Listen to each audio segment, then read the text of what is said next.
trabalho, pensar em vez de reagir, seguir o nosso caminho na vida e descobrir o que nos torna únicos. A personalidade inferior é o lado mais animal e reativo da nossa natureza, para o qual escorregamos com facilidade. A superior, por sua vez, é o que há de mais verdadeiramente humano na nossa natureza e que nos torna ponderados e autoconscientes. Como o impulso superior é mais fraco, conectar-se a ele requer esforço e intuição. Trazer à tona esse ideal dentro de nós é o que queremos de fato, pois somente ao desenvolvê-lo nos sentimos plenos. Estas páginas o ajudarão a torná-lo mais consciente dos elementos potencialmente positivos e ativos contidos em cada lei. Conhecendo a nossa propensão à irracionalidade, você vai se tornar mais consciente de como as nossas emoções tingem os nossos pensamentos. Capítulo 1. Dando-lhe a habilidade de subtraí-las e se tornar racional de fato. Sabendo como a nossa atitude na vida afeta o que acontece conosco e como a nossa mente tende naturalmente a se fechar por causa do medo. Capítulo 8. Você construirá uma atitude expansiva e destemida. Compreender que você tem propensão a se comparar com os outros. Capítulo 10. Servirá como estímulo para se sobressair na sociedade por meio do seu trabalho superior. Admirar aqueles que realizaram grandes conquistas e se inspirar no exemplo deles a fim de emulá-los. O leitor vai aplicar esses truques em todas as qualidades primordiais, utilizando o seu conhecimento expandido da natureza humana para resistir à forte pressão descendente da sua natureza inferior. Pense nestas páginas da seguinte maneira: você está prestes a se tornar um aprendiz da natureza humana. Vai desenvolver algumas habilidades como observar e avaliar o caráter de outros indivíduos como você, enxergar as suas profundezas, trabalhar para fazer aflorar o seu eu superior, por meio da prática, emergir como um mestre dessa arte, capaz de se prevenir daquilo de pior que as pessoas lançarão contra você, transformando-se num indivíduo mais racional, autoconsciente e produtivo. O homem só se torna melhor quando é forçado a ver como ele é. Item Anton Chekhov. 1. Domine o seu lado emocional à lei da irracionalidade. Você gosta de se imaginar no controle do seu destino, planejando de forma consciente o curso da sua vida da melhor maneira que consegue. No entanto, você não tem compreensão, na maior parte, do quão profundamente as suas emoções o dominam. Elas o fazem se voltar para ideias que lhe confortam o ego, procurando por pistas que confirmem o que já quer acreditar. Suas emoções fazem que você veja o que quer ver, dependendo do seu estado de espírito, e essa desconexão com a realidade é a fonte das decisões ruins e dos padrões negativos que o assombram. A racionalidade é a habilidade de neutralizar esses efeitos emocionais, pensar antes de reagir, abrir a mente para o que está acontecendo de fato, não para o que você está sentindo. Não é algo que surge espontaneamente, mas um poder que precisamos cultivar. Ao fazê-lo, atingimos o nosso potencial mais elevado. A Atena interior. Certo dia, no fim do ano 432 a.C., os cidadãos de Atenas receberam notícias bem perturbadoras. Representantes de Esparta haviam chegado à cidade e apresentado novos termos de paz ao conselho governante ateniense. Se Atenas não concordasse com esses termos, Esparta, que era sua inimiga, em muitos aspectos, seu extremo oposto lhe declararia guerra. Atenas liderava uma liga de estados democráticos na região, enquanto Esparta liderava uma confederação de oligarquias, conhecida como os Peloponesos. Atenas contava com a sua força naval e riqueza, era o poder comercial predominante no Mediterrâneo. Esparta, por sua vez, tinha o apoio de seu exército, sendo um estado militar total. Até então, as duas potências haviam evitado ao máximo uma guerra direta porque as consequências seriam devastadoras. Não apenas o lado derrotado perderia influência sobre a região, mas todo o seu modo de vida seria colocado em risco, no caso de Atenas, a sua fortuna e democracia. Agora, entretanto, a guerra parecia inevitável, e uma sensação de desastre iminente se espalhou rápido pela cidade. Alguns dias mais tarde, a Assembleia Ateniense se reuniu na colina PNYX, com vista para a Acrópole, a fim de discutir sobre o ultimato espartano e decidir o que fazer. A Assembleia era aberta a todos os cidadãos do sexo masculino, e naquele dia cerca de 10.000 deles se amontoaram na colina para participar do debate. Os falcões de guerra estavam num estado de grande agitação. Atenas deveria tomar a iniciativa e atacar Esparta primeiro, diziam. Outros os lembravam de que, numa batalha campal, as forças espartanas eram quase invencíveis. Atacar Esparta dessa maneira seria fazer o jogo do inimigo. Os pombos eram todos a favor de aceitar os termos de paz, mas, como muitos indicavam, isso apenas demonstraria temor e encorajaria os espartanos. Só serviria para lhes dar mais tempo para expandir o tamanho do exército. O debate prosseguiu com as emoções se acirrando, pessoas gritando e nenhuma solução satisfatória em vista. Então, pelo fim da tarde, a multidão se silenciou de súbito quando uma figura familiar avançou para falar à Assembleia. Era Péricles, o velho estadista da política ateniense, agora com mais de 60 anos, amado por todos e cuja opinião seria valorizada mais do que a de qualquer outro. Apesar do respeito dos atenienses por ele, estes o consideravam um líder muito peculiar, mais filósofo do que político. Na opinião daqueles com idade suficiente para lembrar o início da carreira dele, era de fato surpreendente o quão poderoso e bem-sucedido Péricles havia se tornado. Nada do que ele fazia era comum. Nos primeiros anos daquela democracia, antes de Péricles entrar em cena, os atenienses haviam preferido um tipo específico de personalidade. Seus líderes, homens capazes de oferecer um discurso inspirador e persuasivo, com um toque de dramaticidade, e que, no campo de batalha, assumissem riscos. Era comum promoverem campanhas militares que pudessem liderar, dando-lhes a oportunidade de conquistar glória e atenção. Faziam suas carreiras progredirem representando alguma facção na Assembleia, proprietários de terra, soldados, aristocratas, esforçando-se ao máximo para promover os interesses desses grupos. A consequência disso foi uma política bastante desagregadora. Os líderes ascendiam e decaíam em ciclos de poucos anos, mas os atenienses não se incomodavam. Pelo contrário, desconfiavam de qualquer um que permanecesse por muito tempo no poder. Péricles, então, entrou para a vida pública em torno de 463 a.C., e a política ateniense jamais seria a mesma. A sua primeira ação foi a mais atípica de todas. Embora viesse de uma ilustre família aristocrática, ele se aliou às crescentes classes média e baixa da cidade, fazendeiros, remadores da marinha e artesãos, que eram orgulho de Atenas. Ele lutou para aumentar a representação desses grupos na Assembleia e para lhes dar poder maior na democracia. Não era uma pequena facção que agora liderava, mas a maioria dos cidadãos atenienses. Parecia impossível controlar uma multidão tão vasta e ingovernável de homens, com seus interesses díspares, mas Péricles era tão fervoroso a respeito de lhes ampliar o poder que, aos poucos, conquistou sua confiança e apoio. À medida que a sua influência cresceu, Péricles começou a se afirmar na Assembleia e a alterar a sua política. Ele argumentou contra a expansão do Império Democrático de Atenas, temia que os atenienses se estendessem demais e perdessem o controle. Trabalhou pela consolidação do Império e pelo fortalecimento das alianças existentes. Ao guerrear e servir como general, esforçou-se para limitar as campanhas e vencer por meio de manobras estratégicas, com perda mínima de vidas. Para muitos, isso parecia pouco heróico, mas a cidade entrou num período de prosperidade sem precedentes à medida que essas políticas surtiam efeito. Não havia mais guerras desnecessárias para drenar os cofres públicos, e o império funcionava com mais tranquilidade do que nunca. O que Péricles fez com o excedente de capital cada vez maior espantou e impressionou os cidadãos. Em vez de utilizá-lo para comprar favores políticos, ele iniciou um imenso projeto de construção pública em Atenas. Encomendou templos, teatros e salas de concerto, colocando todos os artesãos atenienses para trabalhar. Para onde quer que se olhasse, a cidade se tornava mais bela e sublime. Ele optou por uma forma de arquitetura que refletia a sua estética pessoal organizada, altamente geométrica, monumental, mas agradável aos olhos. Sua maior encomenda foi a do Parteno, com a enorme estátua de Atena, de 12 metros de altura. Atena era o espírito guia de Atenas, a deusa da sabedoria e da inteligência prática, e representava todos os valores que Péricles queria promover. Sozinho, Péricles transformou a aparência e o espírito da cidade, e esta entrou numa era de ouro em todas as artes e ciências. A qualidade mais estranha de Péricles talvez fosse o seu estilo de discurso, contido e digno. Ele não apelava para os recursos costumeiros da retórica, ao contrário, tentava convencer o público por meio de argumentos incontestáveis. Isso levava as pessoas a escutarem com mais atenção, seguindo o curso interessante da sua lógica. O estilo era convincente e tranquilizador. Diferentemente de quaisquer outros líderes, Péricles permaneceu no poder ano após ano, década após década, deixando a sua marca em Atenas com o seu modo calmo e reservado. Ele tinha inimigos, isso era inevitável. Permaneceu no poder por tanto tempo que muitos o acusaram de ser um ditador secreto. Suspeitava-se de que ele fosse ateu, um homem que zombava de todas as tradições. Isso explicaria por que era tão peculiar. No entanto, ninguém era capaz de argumentar contra os resultados da sua liderança. Quando iniciou seu discurso à Assembleia naquela tarde, portanto, a sua opinião a respeito da guerra contra Esparta era que pesaria mais, e o silêncio caiu sobre a multidão que aguardava com avidez de seus argumentos.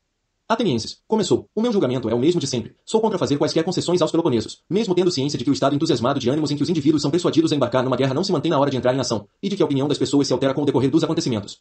Ele lembrou ao público que as diferenças entre atenienses e espartanos deveriam ser acertadas por meio de mediadores neutros. Um precedente perigoso seria estabelecido caso cedessem às exigências unilaterais dos espartanos. Aonde aquilo iria chegar?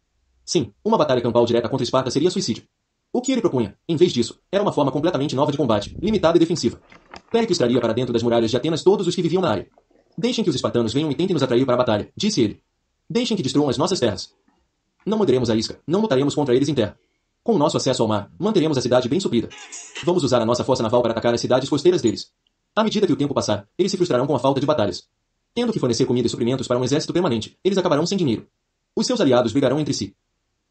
A facção guerreira dentro de Esparta será desacreditada, e um acordo por uma paz verdadeira e duradoura será realizado, tudo com perda mínima de vidas e de dinheiro da nossa parte.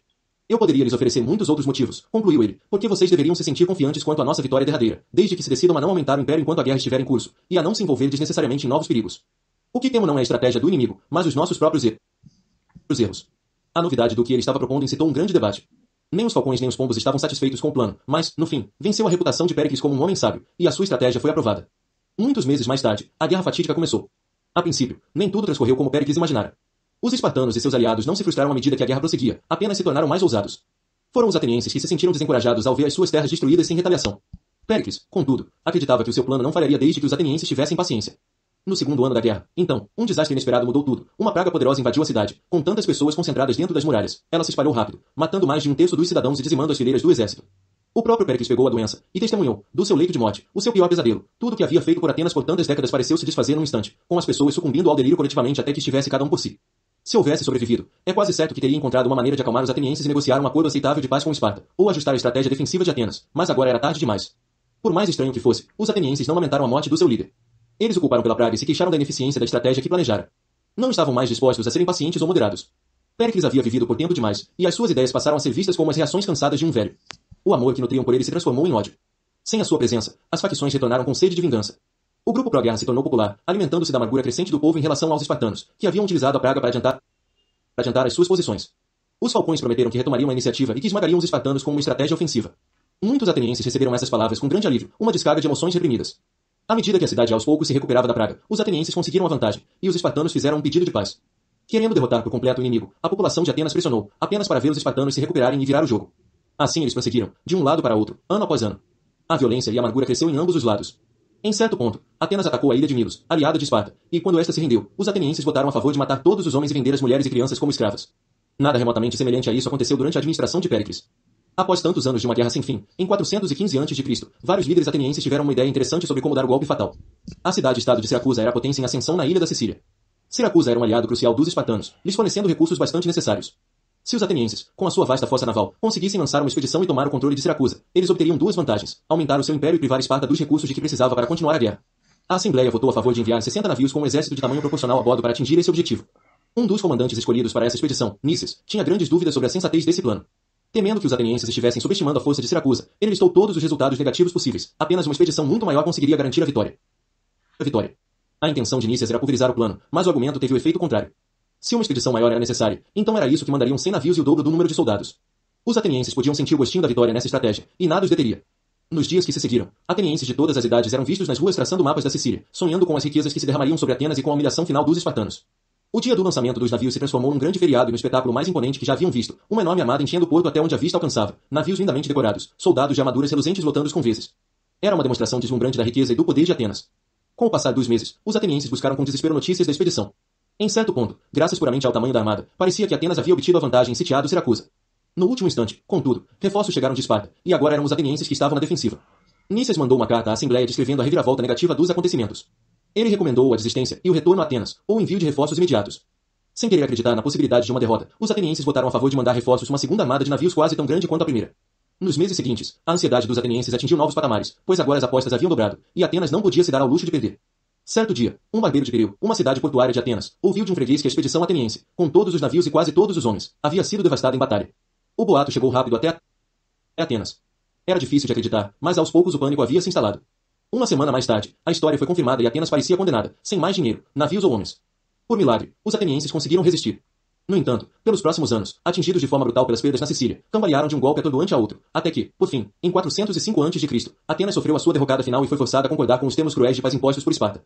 Os anos de glória, o grande império democrático e a era de ouro pericliana haviam acabado daquele momento em diante.